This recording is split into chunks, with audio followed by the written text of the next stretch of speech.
క్రీస్తునందు ప్రియమైన సహోదరి సహోదరులారా, యేసుక్రీస్తు వారి ఘనమైన ఉన్నతమైన నామంలో ఈ సాయంకాల సమయంలో జూమ్లో లైవ్లో వీక్షిస్తున్న ప్రియ ప్రేక్షకులందరికీ శుభాలు, ప్రత్యేక వందనాలు తెలియచేస్తూ మిమ్మలను వర్తమానం కొరకు ఆహ్వానిస్తున్నాం.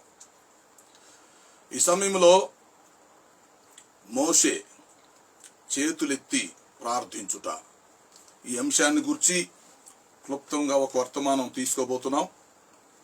దేవుని వాక్యం కొరకు మన మనసులను సిద్ధం చేద్దాం. ప్రార్థన. పరిశుద్ధుడు అయిన మా తండ్రి, జీవాధిపతి, మీ ఘనమైన పాదాలకు స్తుతి స్తోత్రము చెల్లిస్తున్నాం. క్రీస్తు రాకడ ధ్వని ఆత్మీయ కుటుంబమును, ఆన్లైన్ మినిస్ట్రీని దీవించమని మనవి చేస్తున్నాం.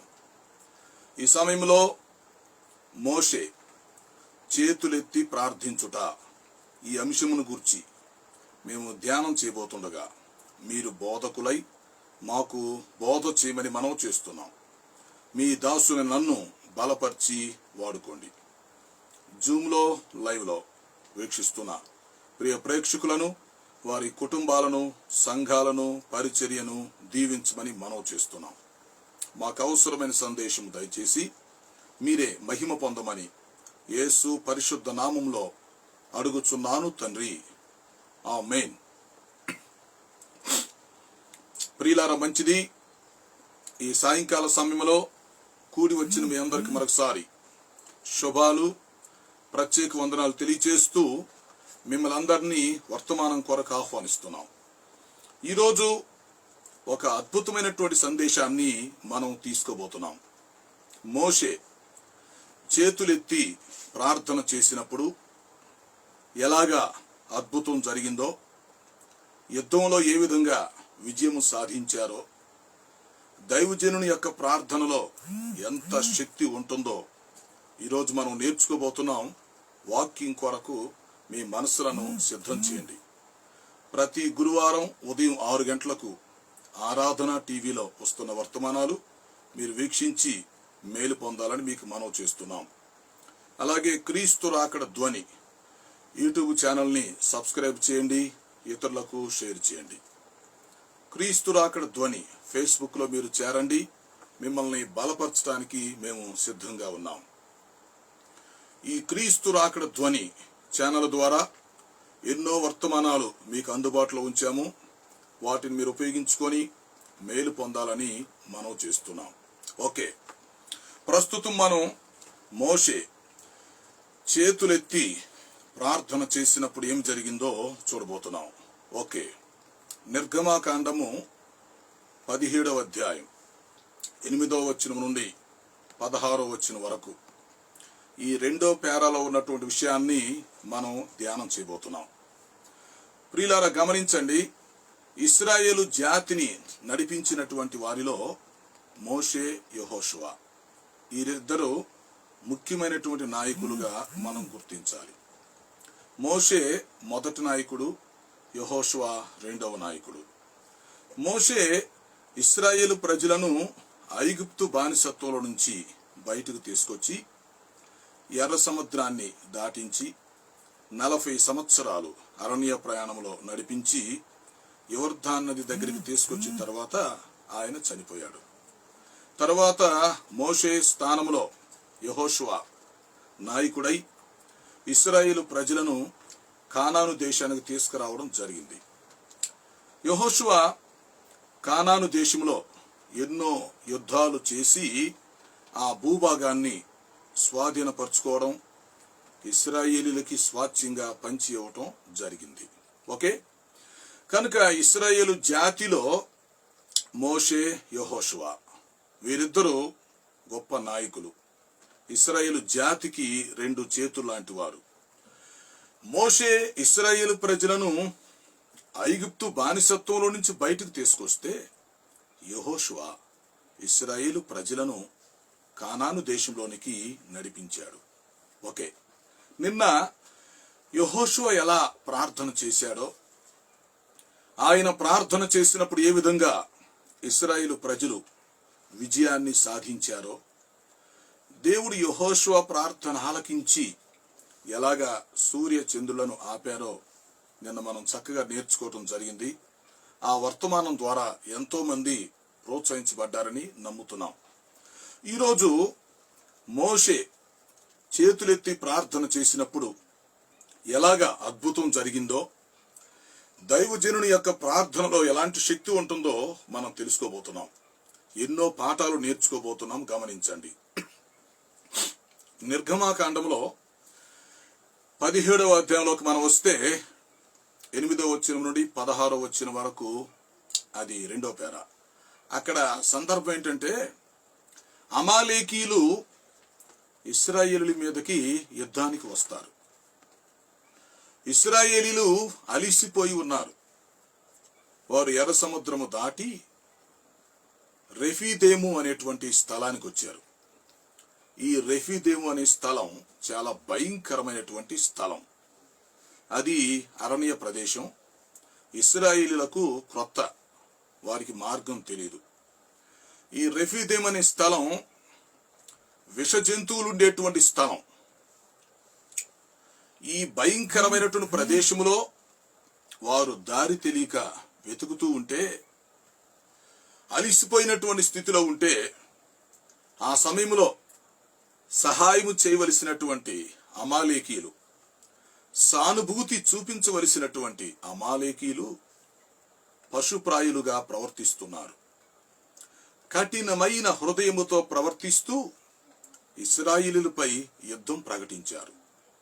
వాస్తవానికి ఇశ్రాయేలీలు అలిసి ఉన్నారా అన్న సంగతి తెలుసు. వారు క్రొత్తగా ఆ ప్రాంతానికి వచ్చారని, దారి తెలియక వెతుకుతున్నారని, అది విషసర్పాలతో కూడినటువంటి భయంకరమైన స్థలం అన్న సంగతి వారికి తెలుసు. కానీ మనుషులు ఎలాగా కఠినంగా ఉంటారో చూడండి. మనుషులు ఎలాగ క్రూరత్వాన్ని చూపిస్తారో చూడండి.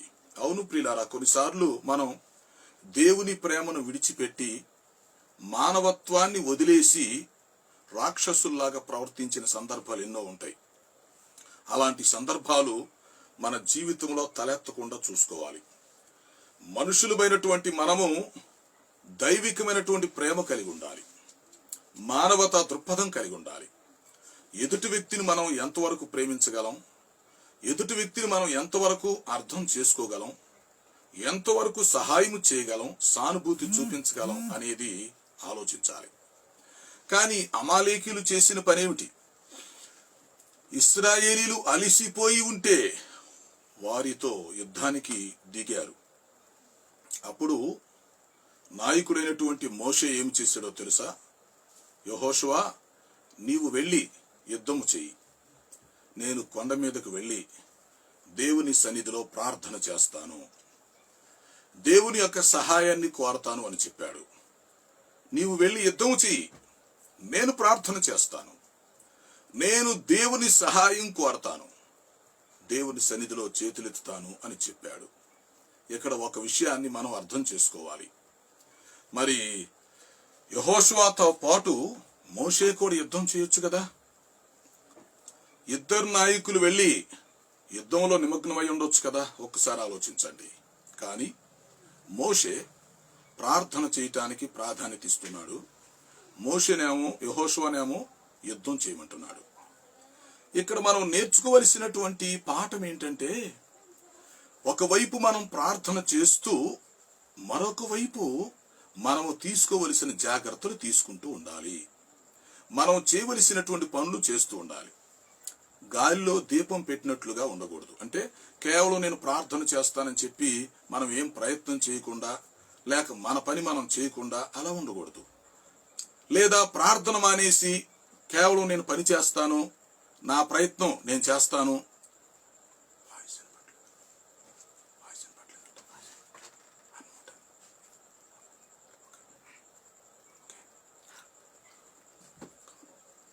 సో ప్రియమైన వారు గమనించండి. ఒకవైపు మనం ప్రార్థన చేస్తూ ఉండాలి, మరొక వైపు మనం చేయవలసిన పని, మనం చేయవలసిన ప్రయత్నాలు, మనం తీసుకోవలసినటువంటి జాగ్రత్తలు తీసుకోవాలి. ఇది ఇక్కడ మనం నేర్చుకోవలసిన గొప్ప పాఠం. మోషే యెహోషువ ఇద్దరు నాయకులే కదా. ఇద్దరు ఇప్పుడు వెళ్ళి ప్రార్థన చేయొచ్చుగా, లేక ఇద్దరు వెళ్ళి యుద్ధం చేయొచ్చుగా? మీరు ఆలోచించాలి. బైబిల్ చాలాసార్లు మీరు చదివి ఉంటారు, ఎన్నో ప్రసంగాలు వినుండొచ్చు. ఇక్కడ సందర్భాన్ని అర్థం చేసుకోండి. అమాలేకీలు వచ్చి ఇశ్రాయేలులతో యుద్ధం చేస్తున్నారు. ఒకే ఈ సమయంలో మోషే, యెహోషువ నిలబడ్డారు. వారిద్దరు కలిసి ప్రార్థన చేయొచ్చు, అవునా? లేక ఇద్దరు కలిసి యుద్ధం చేయొచ్చు. అయితే ఇప్పుడు వారి యొక్క ప్రణాళిక ఎలా ఉందో చూడండి. మోషే అంటున్నాడు, నేను నాయకుడిగా కొండ మీదకి వెళ్ళి దేవుని సన్నిధిలో చేతులెత్తి ప్రార్థన చేస్తాను. నీవు రెండవ నాయకుడిగా, సైన్యాధిపతిగా ఇశ్రాయేలు ప్రజల పక్షముగా వెళ్ళి యుద్ధం చేయమని చెప్తున్నాడు. అంటే ఇక్కడ వీళ్ళు ఏం చేస్తున్నట్టు? చిరొక పని చేస్తున్నారు.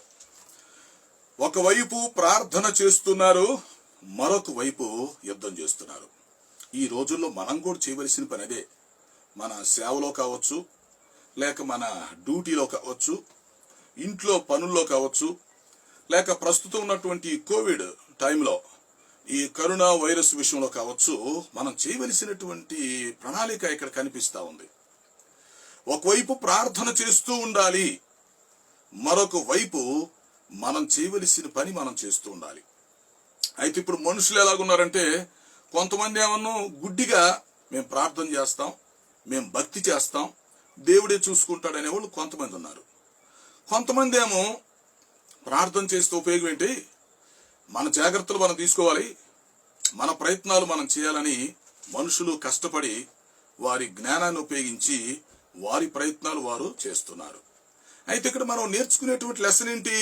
రెండూ జరగాలి. మోషే ప్రార్థన చేయాలి, యెహోషువ యుద్ధం చేయాలి, అవునా? అలాగే మనం కూడా మన జీవితంలో ఒక కార్యాన్ని మనం సాధించాలంటే ఒకవైపు ప్రార్థన జరుగుతుండాలి. ప్రార్థన లేకుండా మనం ఏమి చేయలేం. ప్రార్థన లేకుండా, దేవుని యొక్క శక్తిని ఆశ్రయించకుండా, దేవుని సహాయం తీసుకోకుండా మనం ఏమీ చేయలేం. కనుక ఒకవైపు ఏం చేయాలి? ప్రార్థన చేయాలి, మరొక వైపు యుద్ధం చేయాలి. ఇప్పుడు కరోనా వైరస్ తో మనం యుద్ధం చేస్తున్నాం. వ్యక్తిగతంగా మనం తీసుకోవలసిన జాగ్రత్తలు మనం తీసుకుంటూనే ఉండాలి. ప్రభుత్వం వారు చెప్పినటువంటి జాగ్రత్తలు, అలాగే మనకు తెలిసినటువంటి జాగ్రత్తలు మనం తీసుకుంటూనే ఉండాలి. ఒక పని విషయంలోనైనా అంతే, జాబ్ విషయంలోనైనా అంతే. ఒకవైపు ప్రార్థన జరుగుతూనే ఉండాలి, మరొక వైపు మనం చేయవలసిన ప్రయత్నాలు చేస్తూ ఉండాలి. అలా చేసినప్పుడు విజయం సాధించగలుగుతాము అని ఇక్కడ మనం నేర్చుకోవాలి. సరే, ఏం జరిగిందో చూడండి. ఇశ్రాయేలు ప్రజల మీదకి అమాలేకీలు యుద్ధానికి వచ్చినప్పుడు యుద్ధం ఘోరఘోరంగా జరుగుతూ ఉంది. వాస్తవానికి అమాలేకీలు గెలుస్తారు. ఎందుకో చెప్పమంటారా? ఆ ప్రాంతం అంతా వారికి పరిచయం ఉంది. ఆల్రెడీ వారు ఆ ప్రాంతంలో నివసిస్తున్నారు, అక్కడ వారు సెటిల్ అయి ఉన్నారు కనుక ఆ ప్రాంతం వారికి తెలుసు. ఏ వైపు వెళితే ఆ దారి ఎటు వెళుతుందో, ఎలా యుద్ధం చేయాలో వారికి తెలుసు. ఇశ్రాయేలులకి అది క్రొత్త. అంతేకాకుండా ఇశ్రాయేలులు ఆల్రెడీ ప్రయాణం చేసి చేసి అలిసిపోయి ఉన్నారు. వారు యుద్ధానికి సిద్ధపడి లేరు. కానీ అమాలేకీలు మరి యుద్ధం చేస్తున్న సందర్భంలో వారే గెలిచే పరిస్థితి ఉంది. అయితే విషయం ఏంటంటే, దేవుడు తన ప్రజలైనటువంటి ఇశ్రాయేలీలను విడిచిపెట్టడు అనే విషయాన్ని మనం గమనించాలి. అమాలేకీలు పాతోళ్ళైనా వారు యుద్ధం చేయటానికి తెగించి ముందుకొచ్చినా దేవుడు తన ప్రజల పక్షంగా ఉంటాడు. ఇశ్రాయేలీలను కాపాడువాడు కొనకడు నిద్రపోడు. నిన్ను కాపాడువాడు కొనకడు నిద్రపోడు. కీర్తన 121:4. అది ఇశ్రాయేలు ప్రజలందరికీ వర్తిస్తుంది. దాన్ని మనం వ్యక్తిగతంగా ఒక వాగ్దానంగా కూడా తీసుకోవచ్చు. మనలను కాపాడేవాడు కొనకడు నిద్రపోడు. ఆయన ఇమ్మానుయేలు దేవుడుగా ఉండి మనలను నడిపిస్తాడని మనం అర్థం చేసుకోవాలి. మొత్తానికి ఏమి జరిగింది? ఇశ్రాయేలీలు అమాలేకీల మధ్య యుద్ధము జరుగుతూ ఉండగా దేవుడు ఇశ్రాయేలు ప్రజల పక్షంగా వారికి సహాయం చేస్తున్నాడు. అమాలేకీలకి ఆ విషయం తెలియదు గనక వారు యుద్ధం చేసి ఓడిపోయే పరిస్థితిలోకి వచ్చారు. ఈ పాయింట్ కూడా మీరు అర్థం చేసుకోవాలి. దేవుడు ఇశ్రాయేలీల పక్షముగా ఉన్నాడని, ఇశ్రాయేలీయులు విజయం సాధిస్తారని అమాలేకీయులకు తెలియదు. అమాలేకీయులు వారి సొంత శక్తి మీద, సొంత ప్రణాళిక మీద ఆధారపడి ఉన్నారు. కానీ దేవుడు ఇశ్రాయేలీయులతో ఉన్నాడు. ప్రియులారా, గమనించండి. ఈ లోకంలో పరిస్థితులు ఎలా ఉన్నా సరే, అనారోగ్య పరిస్థితులు ఎలా ఉన్నా, ఆర్థిక పరిస్థితులు ఎలా ఉన్నా, ఒకటి గమనించాలి. దేవుడు మన పక్షమందుండగా మనకు విరోధి ఎవరు? దేవుడు ఇమ్మానుయేలుగా ఉండి మనల్ని నడిపిస్తాడు. అమాలేకీయులు ఇశ్రాయేలీయుల మీదకి యుద్ధానికి వచ్చారు కానీ విజయం సాధించలేకపోయారు. కారణం, దేవుడు వారి పక్షంగా ఉన్నారు. మొత్తానికి ఏమి జరిగింది? మోషే కొండ మీదకి వెళ్ళాడు. యెహోషువ ఇశ్రాయేలీయులను తీసుకొని వెళ్ళి యుద్ధం చేస్తూ ఉన్నారు. ఈలోపు ఏమి జరిగిందంటే, మోషే కొండ మీదకు వెళ్ళి చేతులెత్తి ప్రార్థన చేస్తూ ఉన్నాడు. మోషే చేతులెత్తినప్పుడు ఇశ్రాయేలీయులు గెలుస్తూ ఉన్నారు. మోషే చేతులు దించినప్పుడు అమాలేకీయులు గెలుస్తున్నారు. ఈ విచిత్రం చూడండి. దైవజనుడైనటువంటి మోషే చేతులెత్తినప్పుడు ఇశ్రాయేలీయులు గెలుస్తున్నారు. అతనికి చేతులు భారమై బరువై దించినప్పుడు అమాలేకీయులు గెలుస్తున్నారు. ఈ విధంగా జరుగుతూ ఉంది. అప్పుడు కొంత సమయమైనాక వారికి ఒక ఆలోచన వచ్చింది. మోషేతో పాటు అహరోను, హూరు ఇద్దరు వెళ్ళారు. అప్పుడు వాళ్ళు ఏం చేశారంటే, ఒక రాయి తీసుకొచ్చి మోషేను కూర్చోబెట్టి, మోషే 2 చేతులు పైకెత్తి చెరొక చెయ్యి పట్టుకొని సాయంత్రం వరకు అలాగే ఉంచారు. ఎందుకంటే సాయంత్రం యుద్ధం అయిపోతుంది కదా. కాబట్టి సాయంకాలం వరకు మోషే చేతులు దించకుండా, మోషే చేతులకి బరువు ఎక్కకుండా అహరోను, హూరు చెరొక వైపు చేతులు పట్టుకొని ఉన్నారు. దాని ద్వారా ఏమి జరిగిందంటే, మోషే అలాగే చేతులెత్తి ఉంచాడు గనక ఇశ్రాయేలు ప్రజలు పూర్తిగా విజయాన్ని సాధించారు. ముందు మోషే చేతులెత్తినప్పుడు గెలుస్తున్నారు ఇశ్రాయేలీయులు. మోషే చేతులు దించితే అమాలేకీయులు గెలుస్తున్నారు. ఎప్పుడైతే మోషే చేతుల్ని అలాగే వారు నిలబెట్టి ఉంచారో ఇశ్రాయేలీయులు గెలవటం మొదలుపెట్టారు. ప్రియులారా, ఇక్కడ అర్థం చేసుకోండి. దైవజనుని యొక్క ప్రార్థనలో ఎంత శక్తి ఉందో చూడండి. ఇక్కడ టీం వర్క్ ఎలా జరుగుతుందో చూడండి కదా. మోషే ప్రార్థన చేస్తున్నాడు, యెహోషువ యుద్ధం చేస్తున్నాడు, అహరోను, హూరు ఇద్దరు మోషే చేతులు పట్టుకొని సహకరిస్తున్నారు. ఇక్కడ మనం నేర్చుకోవలసిన పాఠం ఏంటి? టీం వర్క్ జరుగుతూ ఉంది. వారంతా ఏకాత్మ కలిగి ఏక మనసుతో ఇశ్రాయేలు జాతి పక్షంగా యుద్ధం చేస్తున్నారు, పోరాడుతున్నారు. అక్కడ దేవుడు వారి పక్షంగా ఉన్నారు. వీరు కూడా ఐక్యత కలిగి ఉన్నారు. ఎవరు చేయవలసినటువంటి పని వారు చేస్తున్నారు కదా. ఎవరి పాత్ర వారు పోషిస్తున్నారు. అవును, మోషే, యెహోషువ, అహరోను, హూరు, ఈ 4 వ్యక్తులు ఎవరి పాత్ర వారు పోషిస్తున్నారు అక్కడ అర్థం చేసుకోండి. ఈ 4 ఐక్యతగా ఒక టీముగా ఉండి ఎవరి పాత్ర వారు పోషించటం వల్ల ఏం జరిగింది? ఇశ్రాయేలు ప్రజలు పూర్తిగా విజయము సాధించగలిగారు. అమాలేకీయులు చిత్తుగా ఓడిపోయారు, పారిపోయారు. అవును, ఇప్పుడు అంచె దినాల్లో మనం చేయవలసిన పని ఏంటంటే టీం వర్క్ చేయాలి. దేవుని పిల్లలైనటువంటి మనం యవనస్తులం కావచ్చు, విశ్వాసులం కావచ్చు, సేవకులం కావచ్చు. ఎస్, మనం ఎవరమైనా సరే ఐక్యత కలిగి ఉండాలి, ఆత్మీయత కలిగి ఉండాలి, ఏక మనస్సు కలిగి ఉండాలి, టీం వర్క్ చేయాలి. సంఘములో టీం వర్క్ జరగాలి. అలాగే సువార్త ప్రకటన విషయంలో టీం వర్క్ చేయాలి. ఈ కరోనా వైరస్ మనం వెళ్ళగొట్టాలంటే టీం వర్క్ కావాలి. అంతేగాని ఎవరిష్టం వచ్చినట్టుగా వాళ్ళు చేస్తే పని అవదు. ఒక ప్రణాళిక పెట్టుకొని ఆ ప్రణాళికలో ఎవరి పాత్ర వారు పోషించగలిగి ఉండాలి. సంఘాన్ని నడిపిస్తున్నాము, సంఘంలో టీం వర్క్ జరగాలి. సంఘంలో 4 పనులు తీసుకొని ఎవరి పని వారు చేస్తుండాలి. అవునా? లేక సువార్త ప్రకటిస్తున్నాము, ఒక సువార్త దళంగా ఏర్పడి ఎవరి పని వారు చేస్తూ ఉండాలి. అలాగే మనం టీం వర్క్ చేసినప్పుడు ఏమవుతుంది? విజయాన్ని సాధించగలుగుతాం. కాబట్టి ఇక్కడ చూడండి, ఇశ్రాయేలీలకు అమాలేకీయులకు మధ్య యుద్ధం జరుగుతున్నప్పుడు ఆ యుద్ధంలో దేవుడు ఇశ్రాయేలీల పక్షముగా ఉన్నాడు. అవును ప్రియులారా, ఈ విషయాలు మీరు గమనించండి. దేవుడు ఎవరి పక్షముగా అయితే ఉంటారో వారు విజయం సాధిస్తారు. మనం బలహీనులమై ఉండొచ్చు, మనలో కొన్ని పొరపాట్లు ఉండొచ్చు, పరిస్థితులు అనుకూలంగా ఉండొచ్చు, ప్రతికూలంగా ఉండొచ్చు. కానీ ఒకటి ఆలోచించుకోవాలి, దేవుడు మన పక్షంగా ఉండేటట్టుగా మనం చూసుకోవాలి. మనం బలహీనులమైన, మనకు జ్ఞానం తక్కువ ఉన్న, పరిస్థితులు అనుకూలంగా లేకపోయినా పర్వాలేదు, కానీ దేవుడు మన పక్షంగా ఉన్నాడా? దేవుడు మన పక్షముగా ఉండటానికి ఆయనకు అనుకూలంగా మనం ఉన్నామా? ఆయనకి ఇష్టంగా మనం ఉన్నామా? ఆయనకు అంగీకారంగా మనం జీవించగలుగుతున్నామా? అది ఆలోచించుకోవాలి. ప్రియమైన సోదరి సోదరులారా, దైవ సేవకులారా, యవనస్తులారా, విశ్వాసులారా, గమనించండి. దేవుడు నీ పక్షమందు ఉన్నాడు అనే నమ్మకం నీకుంటే విజయం నీకు వస్తుంది. నీకు వ్యక్తిగతంగానైనా, కుటుంబంలోనైనా, సంఘంలోనైనా, సమాజంలోనైనా దేవుడు నీ పక్షంగా ఉన్నట్టుగా నీకు తెలిస్తే, దేవుడు నీ పక్షంగా ఉంటే ఖచ్చితంగా నీవు విజయం సాధిస్తావు.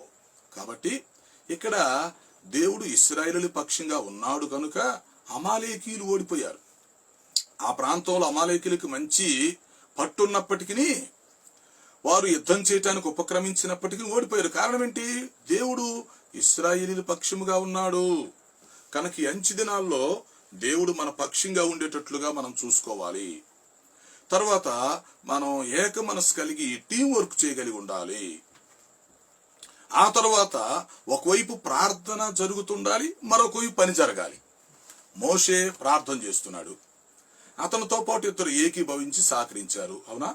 యెహోషువ సైన్యాధిపతిగా ఉండి చక్కగా యుద్ధం చేస్తున్నారు. చివరికి ఏం జరిగింది? ఇశ్రాయేలు ప్రజలు విజయం సాధించినట్లుగా మనం చూస్తున్నాం. కాబట్టి ఇప్పుడు మనం ఏం చేయాలి? మోషే లాంటి నాయకులుగా మనం తయారవ్వాలి.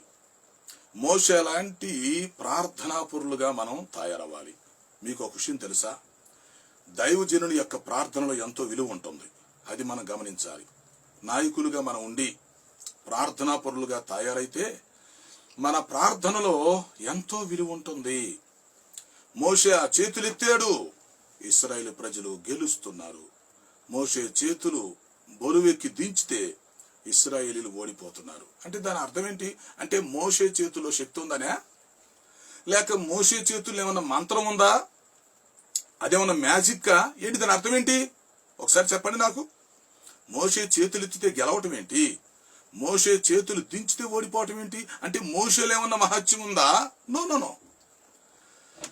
మోషే ప్రార్థన చేస్తున్నాడు, మోషే ప్రార్థనలో శక్తి ఉంది. అది మోషేలో శక్తి ఉండటం కాదు, మోషే ప్రార్థనలో శక్తి ఉంది. దేవుడు మోషే ప్రార్థనను అంగీకరిస్తున్నాడు. కాబట్టి మోషే చేతులెత్తినప్పుడు దేవుడు ఏం చేస్తున్నాడు? వారికి విజయాన్ని ఇస్తున్నాడు. అంటే అక్కడ దేవుడు మోషేను కూడా ఘనపరుస్తున్నాడు. అర్థం చేసుకోండి. ఒకవైపు దేవుడు వారికి తోడుగా ఉండి ఇశ్రాయేలీలకు విజయం ఇస్తున్నాడు, మరొక వైపు దేవుడు అక్కడ మోషేని ఘనపరుస్తున్నాడు. దైవజనుని యొక్క ప్రార్థన దేవుడు ఆలకిస్తున్నట్టుగా, దైవజనునికి దేవుడు తోడుగా ఉన్నట్లుగా, దేవుడే అతన్ని ఘనపరుస్తున్నట్లుగా మనం చూస్తాం. ఓకేనా? కాబట్టి ఎప్పుడు కూడా మనం ప్రార్థన చేయటానికి ప్రార్థనాపరులుగా తయారవ్వాలి. మనం ప్రార్థన చేసేటప్పుడు మోకరిస్తాం, కండ్లు మూసుకుంటాం, తల దించుతాం, చేతులు ఎత్తుతాం. ఇవన్నీ కూడా దేవుని ఎదుట మన విధేయతను చూపించుకోవటానికి ప్రార్థనలో మనం చూపించే లక్షణాలు. అవునా? దేవుని ఎదుట మనం చేతులు ఎత్తుతాం, అలాగే కండ్లు మూసుకుంటాం, తల దించుతాం, మోకరిస్తాం. ఇది దేవుని మీద మనకున్నటువంటి గౌరవం, దేవుని పట్ల మనకున్నటువంటి భయభక్తులను సూచిస్తుంది. దేవుని పట్ల మనం కలిగి ఉండేటువంటి విధేయతని చూపిస్తా ఉంది. అవును, తిమోతికి రాసినటువంటి మొదటి పత్రికలో 2:8 మనం చూస్తే పౌలు గారు తిమోతికి పత్రిక రాస్తూ ఏం చెప్తున్నాడు? ప్రతి స్థలములో పురుషులు ఏం చేయాలి? పవిత్రమైనటువంటి చేతులెత్తి కోపమును సంశయమును విడిచి ప్రార్థన చేయాలి అని చెప్తున్నాడు. పవిత్రమైనటువంటి చేతులెత్తి కోపము విడిచిపెట్టాలి, సంశయాలు విడిచిపెట్టి ప్రార్థన చేయాలి. మనం ప్రార్థన చేసినప్పుడు దేవుడు మన ప్రార్థన ఆలకిస్తాడు. అవునా? చేతులు ఎప్పుడు ఎత్తుతాం? మనం ప్రార్థన చేయటానికి, దేవుని యొక్క సహాయాన్ని కోరుకోవటానికి చేతులు ఎత్తుతాం.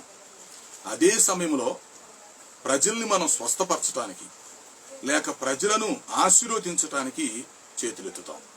అంటే దైవజనుడు దేవుని వైపు చేతులెత్తుతాడు, ప్రజల వైపు కూడా చేతులెత్తుతాడు. దేవుని వైపు చేతులెత్తినప్పుడు దేవుని యొక్క సహాయం కోరుకుంటాడు. ఎస్, ప్రజల వైపు చేతులెత్తినప్పుడు ప్రజలను ఆశీర్వదిస్తాడు, ప్రజలను స్వస్థపరుస్తాడు, ప్రజలను దేవునిలోకి నడిపిస్తాడు.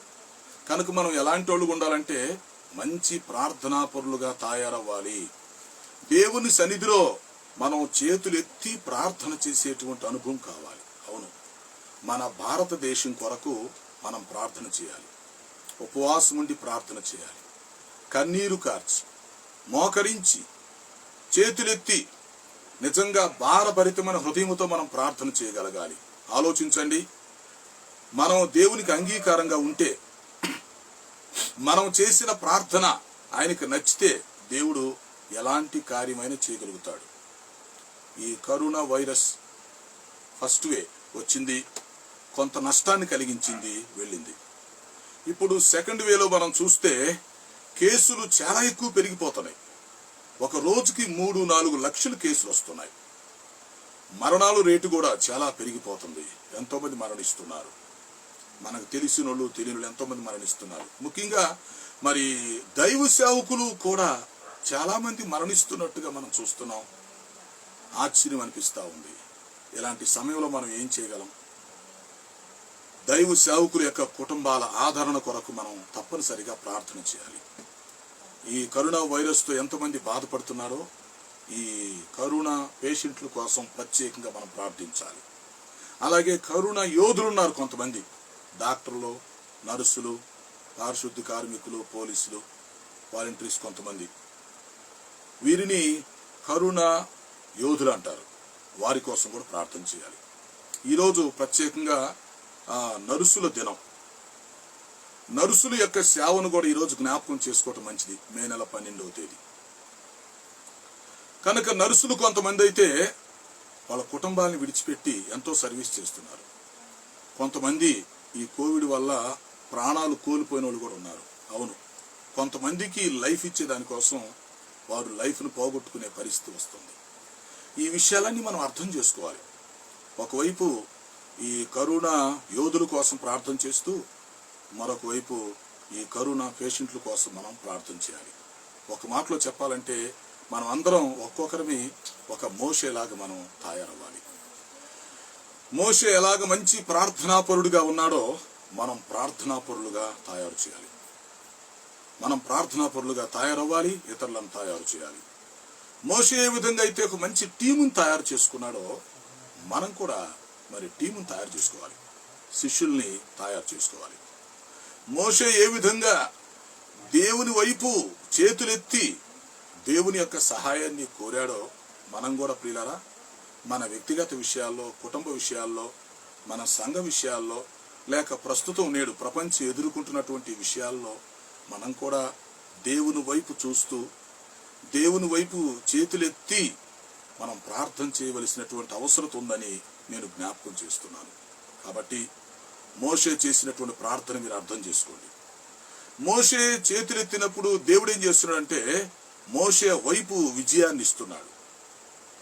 అంటే మోషే చేస్తున్న ప్రార్థనను దేవుడు అంగీకరిస్తున్నట్టుగా మనకు అర్థమవుతుంది. అవును, మనం దేవునికి ఇష్టలుగా ఉంటే మనం సేవకులమైన, నాయకులమైన, విశ్వాసులమైన, యవనస్తులమైన, మనం ఎవరమైనా కావచ్చు, మనం దేవునికి ఇష్టలుగా ఉంటే, దేవునికి అనుకూలంగా అంగీకారంగా ఉంటే, దేవుని యందు భయభక్తులు కలిగి మనం జీవిస్తూ ఉంటే ప్రియులారా మనం నిజంగా ప్రార్థన చేసినప్పుడు, మనము చేతులెత్తినప్పుడు దేవుడు తప్పకుండా మనల్ని చూస్తాడు. దేవుడు మనల్ని చూసి దాటిపోయేవాడు కాదు. దేవుడు మనల్ని చూసి కండ్లు మూసుకునేవాడు కాదు. దేవుడు మనల్ని చూసి కఠినంగా ఉండేవాడు కాదు. అవును, నీవు ఏ ఆర్థిక పరిస్థితిలో ఉన్నావో దేవునికి తెలీదా? నీవు ఏ అనారోగ్యతతో ఉన్నావో, నీ కుటుంబం ఎలాగ సఫర్ అవుతుందో, లేక ఏ విషయాల కొరకు నువ్వు సఫర్ అవుతున్నావో ఆ విషయాలను దేవునికి తెలుసు. Nose all things. కాబట్టి ఇప్పుడు మనం నేర్చుకోవాల్సిందేంటి? మోషేలాగా మనం తయారవ్వాలి. మంచి ప్రార్థనా పరులుగా తయారై దేవుని వైపు చేతులెత్తేటువంటి అనుభవం మనం కలిగి ఉండాలి. అప్పుడు ఏం చేస్తాడు ఆయన? మన ప్రార్థన ఆలకిస్తాడు. మనం చేతులెత్తినప్పుడు ఆయన మన చేతుల్ని చూసి బలపరుస్తాడు, మన పక్షంగా విజయం ఇస్తాడు. అవును, ఇక్కడ ఇశ్రాయేలీలకు అమాలేకీలకు మధ్య యుద్ధం జరుగుతున్నప్పుడు మోషే ప్రార్థన చేయుట ద్వారా, మోషే దేవుని వైపు చేతులెత్తుట ద్వారా దేవుడే జోక్యం చేసుకొని దేవుడు మోషేకి అనుకూలంగా అక్కడ బలపరిచినట్టుగా మనం చూస్తాం. సో ఇశ్రాయేలీలు విజయం సాధించారు, అమాలేకీలు ఓడిపోయి వెళ్ళిపోయారు. అప్పటి నుంచి మరి ఇశ్రాయేలీలకి అమాలేకీలకు వైరం ఉంది. దేవుడు చెప్పాడు, అమాలేకీలను మీరెట్టి పరిస్థితుల్లో కూడా ఉపేక్షించొద్దు అని చెప్పాడు. ఎందుకంటే వారు మీకు కీడు చేశారు. కాబట్టి అమాలేకీలు లాంటి వాళ్ళు ఈ లోకములు ఎంతో మంది ఉంటారు. అమాలేకీలు లాంటి శత్రువులు ఉంటారు. మనం జయించగలిగి ఉండాలి. ప్రస్తుతం నేడు ప్రపంచం అంతా ఈ కరోనా వైరస్ తో యుద్ధం చేస్తుంది. కనిపించకుండా మనం యుద్ధం చేస్తున్నాం. ఈ యుద్ధంలో ఒకవైపు మనం దేవుని సన్నిధిలో చేతులెత్తి ప్రార్థన చేస్తుండాలి, మరొక వైపు మనం తీసుకోవలసినటువంటి జాగ్రత్తలు తీసుకుంటూ ఉండాలి. ఆ విధంగా మన ఆరోగ్యాన్ని మనం కాపాడుకుంటూ ఈ లాక్డౌన్ నియమాలు మనం పాటిస్తూ కుటుంబాలుగా మనం ఇంట్లో ఉంటున్నప్పుడు సమయాన్ని వృధా చేసుకోకుండా కుటుంబం అంతా కలిసి ఎక్కువసేపు ప్రార్థన చేసుకునేటువంటి అనుభవం కలిగి ఉండాలి. ఇలాంటి సమయంలోనైనా మనం భక్తి చేయగలిగి ఉండాలి. ఇలాంటి సమయంలో దేవుని యొక్క వాక్యాన్ని చక్కగా మనం నేర్చుకొని, వాక్య పరిజ్ఞానం పొందుకొని, వాక్యపు శక్తిని పొందుకొని, ఆనాడు మోషే ఏ విధంగా అయితే విజయాన్ని సాధించాడో ఆ విధంగా మనం కూడా ప్రార్థనా పరులమై విజయాన్ని సాధించాలని, ప్రభు రాకడ కొరకు, ప్రభు రాజ్యము కొరకు మనం సిద్ధపాటు కలిగి ఉండాలి అని వాక్యం హెచ్చరిస్తుంది. అట్టి కృపను దేవుడు మనందరికీ దయచేయును గాక. ఆమేన్. ప్రార్థన చేసుకుందాం. తండ్రి, నీ పాదములకు స్తోత్రము చెల్లిస్తున్నాం. మీరు ప్రేమించి మాకిచ్చిన వర్తమానం కొరకు మీకు స్తుతులు చెల్లిస్తున్నాం నాయన. మోషే లాంటి మంచి నాయకులను మీరు తయారు చేయండి అయ్యా. మోషేలాగా ప్రార్థనాపరులుగా మమ్మలను తయారు చేయండి. మోషేలాగా టీం వర్క్ చేసేటువంటి పరిస్థితి మాకు కలిగించండి. మోషే మీ వైపు చేతులెత్తినట్లుగా మేము కూడా చేతులెత్తి మాపై మేము ఆధారపడకుండా మీ సహాయాన్ని కోరుకునేటువంటి స్థితి మాకు కలిగించమని మనం చేస్తున్నాం. ఈ వర్తమానం మా హృదయాల్లో ఫలింపచేయండి. ఈరోజు నర్సెస్ డే మేము జ్ఞాపకం చేసుకుంటున్నాం. నర్సులైన వారందరిని జ్ఞాపకం చేసుకొని వారిని, వారి కుటుంబాలను దీవించండి ప్రభువా. కరుణా యోధుల్ని జ్ఞాపకం చేసుకోండి అయ్యా. వారు చేస్తున్నటువంటి సర్వీసులో మీరు తోడై నడిపించండి. అలాగే ఈ కరోనా పేషెంట్లను జ్ఞాపకం చేసుకోండి. దైవ సేవకులు కొంతమంది చనిపోయారు, వారి కుటుంబాలను మీరు ఆదరించమని మనం చేస్తున్నాం. మరి చాలా మంది కరోనా పేషెంట్లుగా ఉండి బాధపడుతున్నారు, హాస్పిటల్స్లో ఉన్నారు నాయన. ఆక్సిజన్ అందక వెంటిలేటర్స్లో ఉండి బాధపడుతున్నారు. దయచేసి మీరు జ్ఞాపకం చేసుకొని స్వస్థపరచమని మనం చేస్తున్నాం. మా భారతదేశాన్ని ప్రభువా ఈ వైరస్ బారి నుంచి రక్షించమని, కాపాడమని మనం చేస్తున్నాం నాయన. ప్రియ ప్రేక్షకులు ఒక్కొక్కరిని మంచి ప్రార్థనా పరులుగా తయారు చేయమని మనం చేస్తున్నాం. మేము చేతులెత్తినప్పుడు నువ్వు మాకు సహాయం చేసే దేవుడుగా కనిపిస్తున్నందుకు మీకు స్తుతులు చెల్లిస్తున్నాం ప్రభువా. మమ్మలను బలపరిచి మమ్మలను మీ మహిమ నిమిత్తం వినియోగించుకోండి. మీకే మహిమ, ఘనత, ప్రభావాలు చెల్లిస్తూ యేసు పరిశుద్ధ నామంలో అడుగుచున్నాను తండ్రి. ఆమేన్. ఆమేన్.